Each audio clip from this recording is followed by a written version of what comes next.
How's it going, everybody? Texas Man here. I hope that you guys are all having a spectacular day. If you guys would, please give this video a thumbs up if you guys do really enjoy it. Subscribe if you guys have not already. Also, make sure to hit that bell notification button and select all for all notifications. That way you guys don't miss out on future videos and streams here on the channel.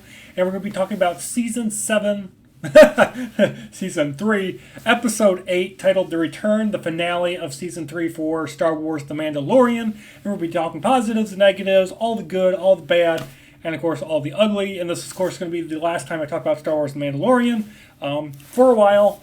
Season 4, if you guys didn't know, has already been written by Dave Filoni and Jon Favreau.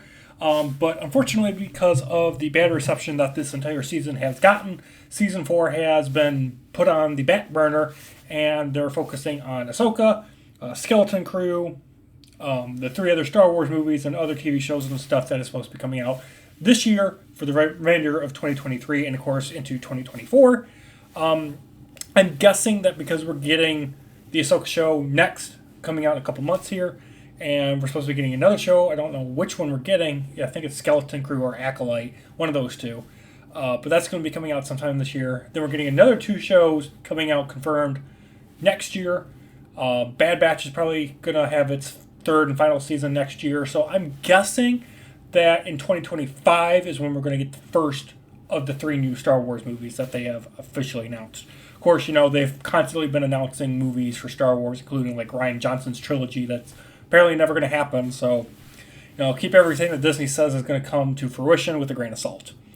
But this episode honestly was way too short, and it felt very rushed. It was the culmination of everything that has not only happened in Season 3, but was supposed to be a culmination of plots and characters and of events that has been happening since the beginning of the show with Season 1, and even things in Season 2. But things just felt very rushed. I mean, this episode has like a 40-minute runtime, and it just felt very short and rushed. It is the shortest of all 3 of the finales. It's shorter than Season 1, 2, and even Book of Boba Fett's finale. The episode picks up where Episode 7 left off. Grogu and Din Djarin actually do finally get to do some stuff within this episode. They get to do some actual important things, which I was happy. And I will say, everyone that said that this entire season was a bait and switch, I completely understand and partially agree on that, where, you know, this entire season was primarily a focus on Bo-Katan retaking Mandalore. And it just did not need to take 8 episodes. Did not need to take that long for that plot line to come to fruition. There was too much filler, and I'm going to dive into that in more detail in a separate video talking about my final thoughts on Season 3. So I'm going to have a separate video talking about everything that I thought of when it comes to Season 3. I want this episode and this video to focus just on this episodic review. But it is kind of hard to distinguish between episode and the entire season because there's really not all that much to talk about when it comes to the entire season. R5, the droid, gets to do some fun stuff. Unfortunately, he basically was a R2-D ripoff this entire season. Like, everything that R5 was doing this episode was basically stuff that R2-D2 does on the Death Star from A New Hope. Some cool Easter eggs we actually get to see again, Dave Filoni, which was kind of cool. Epic space battle with TIE fighters, bombers, and, you know, everything. Get some hand-to-hand combat scenes. Din Djarin and Grogu end up discovering that Gideon has a clone army, and it's a clone army of himself, and they end up destroying it, which is kind of weird that they just find this thing and then they just wipe it out. So that's what Moff Gideon wanted Grogu for, was to be able to inject his Force abilities and his Force-sensitive nature into the Gideon clones. So that was the whole point of why Gideon wanted Grogu in Season 1 and 2, is he wanted to inject Force capabilities into his clones. So I think that was kind of cool. It did tie up that loose end. It just wasn't a satisfying conclusion, unfortunately. We get some more Mandalorian lore of the homeworld. The fact that Mandalore, a planet, while it is a lot of vacant, just empty space and cities, there are pockets of the planet that actually has vegetation and plants and wildlife.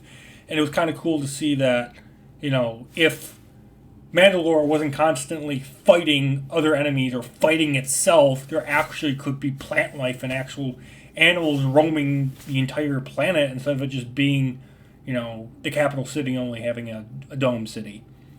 We get to see Bo-Katan's army versus the Gideon's army of jetpack stormtroopers with Beskar armor. Epic, loved it. We get Gideon versus Din Djarin battle, which is really cool, and the Red Guard, the Praetorian Guard from the sequels show up. And of course that ends up leading to Bo-Katan fighting Gideon during a really cool lightsaber duel. So of course Bo-Katan has the Darksaber, and Gideon has a electronic-like staff. Kind of reminded me of the Magma Guard from the prequels, especially Revenge of the Sith, so that was kind of cool. Unfortunately, it ends with the Darksaber being destroyed by Moff Gideon, and I was totally shocked that they just literally just crushed and destroyed such an iconic weapon. The fact that Disney just literally destroyed a very iconic Star Wars tool. It's the Darksaber is more iconic than Mace Windu's purple lightsaber, in my opinion. And the fact that they just destroyed it, I'm just like, I did not expect Disney to do that. I was expecting, Bo-Katan to keep the Darksaber and use it to rule over Mandalore. It just totally came out of left field, and I'm just shocked that the Darksaber, since its introduction in Clone Wars and it being throughout, Rebels and now in The Mandalorian and the Book of Boba Fett, I'm just like, it's just gone. It's just dead. And of course, there's no way to fix it, which is just like really shocking. It's one of those shocking moments. I'm just like, they did that? Okay. And towards the end, Gideon is defeated and presumed to be killed. Kind of odd how they killed him. He literally just gets burned alive. I thought it was kind of a cheap cock-out way for him to be defeated and killed off. I feel that he should have been defeated by Bo-Katan, and that would have made her succession and rise to power to becoming the rightful ruler of Mandalore and an emperor, an empress of sorts for Mandalorians, be more impactful. And the fact that Gideon just literally gets destroyed by fire, I just felt that was really anticlimactic. And that's the problem with this episode. It's very anticlimactic. A lot of things just happen, and that's the problem with season 3. Things just happen. Things are said, people appear, people disappear, and things happen, and things happen. And there's no, shock and awe factor. There's no consequences, really. Things just happen. Grogu ends up using the Force to save Din and Bo-Katan from the incineration that is destroying Gideon and kills him. So Grogu actually does use the Force in a meaningful way. So I was happy that, his training with Luke Skywalker paid off in some way. Grogu ends up becoming Din Grogu and leads the way for possible adventures in Season 4. A Mandalorian retakes the Mandalorian home planet, which is great. IG-11 returns and is rebuilt. And it was a finale. So I'm going to give it a 10 out of 10.